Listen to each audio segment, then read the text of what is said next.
तिकिटाचा बाकी आहे का कोण? अरे सर मॅडम नमस्कार. नमस्कार. तुम्ही आणि आमच्या शिवनेरीत आमचं फेवरेट आहे.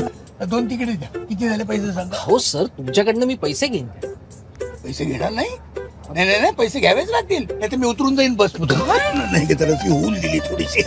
हो सर तसं नाही. आपल्याकडे 75 वर्षांवरील ज्येष्ठांना आता प्रवास मोफत आहे. काय सांगतो? हो पण माझ्याकडनं तिकिटाचे पैसे घ्यावेच लागतील ना, कारण मी काही यांच्या इतकी ज्येष्ठ नाहीये. तुमच्या तिकिटाचे अर्धे पैसे. Half ticket? नाही पण एवढी पण लहान नाहीये होती. हो तसं नाही. आपल्याकडे महिलांना तिकिटांवरती थेट 50% सूट आहे. मला माहितच नव्हतं.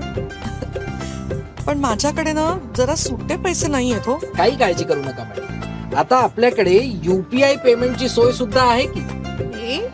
उत्तम झालं. थँक्यू.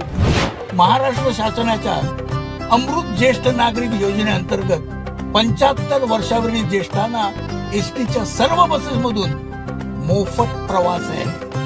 आणि महाराष्ट्र शासनाच्या महिला सन्मान योजनेअंतर्गत महिलांना तिकिटावर थेट 50% सूट आहे. प्रवाशांच्या सेवेसाठी